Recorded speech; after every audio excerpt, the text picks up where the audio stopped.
Ratzenberger on this Made in America. It's out to Columbus, Ohio, where Franklin Art Glass puts the art in glass. So sit back and relax, because we've got it made in America.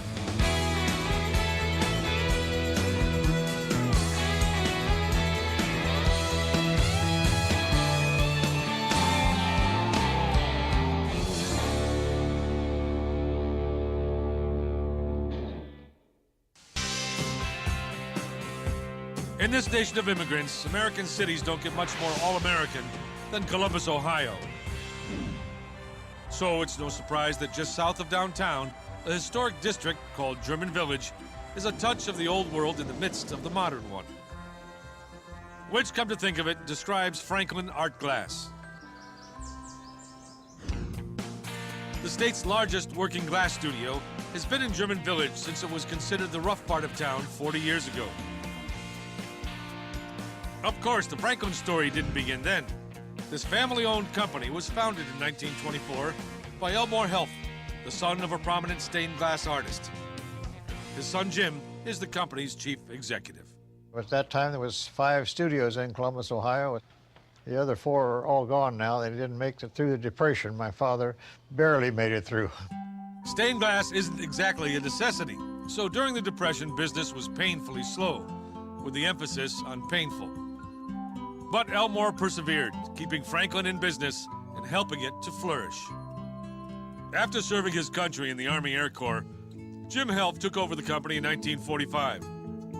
Later, when a new burger shop called Wendy's opened in Columbus, it was Franklin that Wendy's called to give its light a special hue. Well, we did lampshades for Wendy's when they first originated in Columbus. Wendy's started here. We made between 40 and 45,000 Tiffany-style shades in Wendy's. The Helfs keep Franklin all in the family. Jim's son Gary took over daily operations in 1971 and became company president. Now, typically, who are your customers, Gary?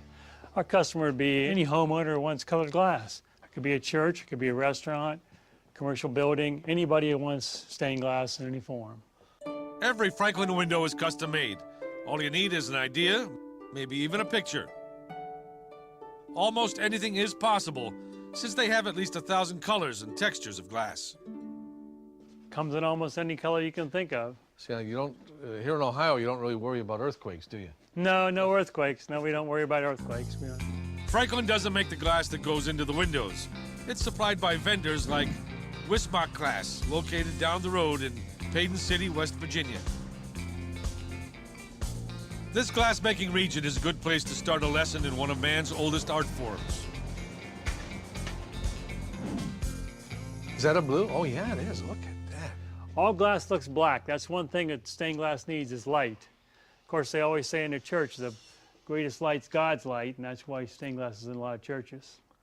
This called water glass has a shimmer to it. What is that? What's the stock number? I want a piece, a stained glass window with a lot of that in We it. call it 136W. Okay, 136W.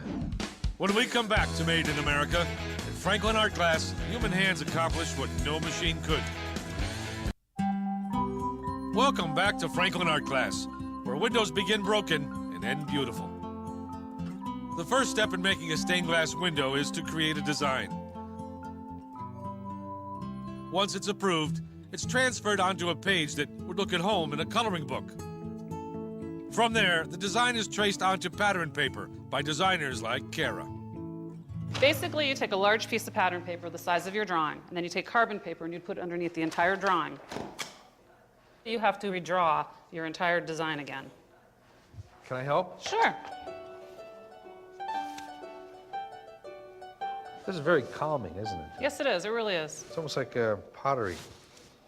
Well, I've been here 17 years, so it must be doing something for me, huh? Besides paying the bills, yeah. Remember how paint by the numbers could turn anyone into Rembrandt? Each piece has a number, so all of these are going to be numbered, so you know how to put it back together. A pair of special shears trims a 1/16 of an inch from each piece to allow for the lead strip that will hold everything together. The pieces are then taken to the glass cutters.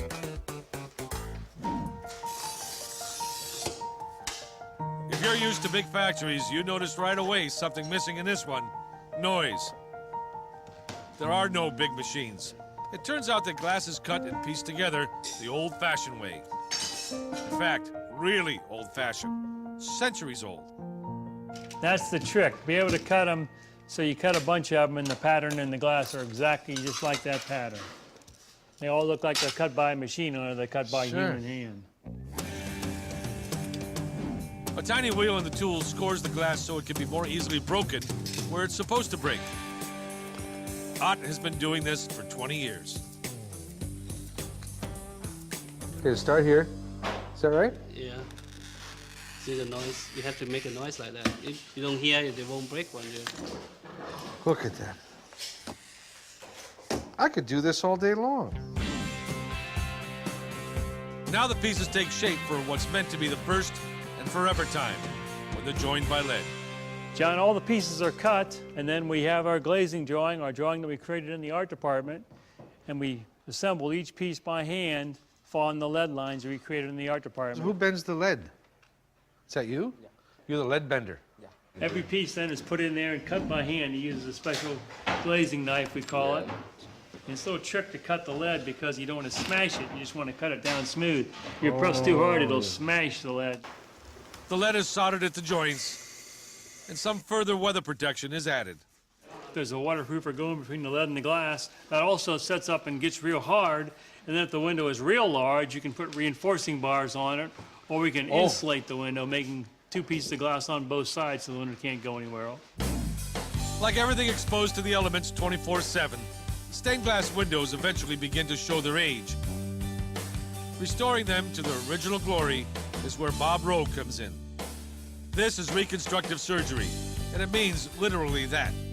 Taking a window apart and putting it back together, piece by piece, after a little TLC. This craft is primarily learned by doing.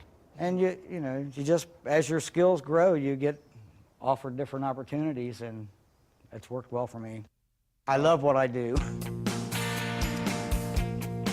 Franklin is one of those places where everyone, it seems, loves their work.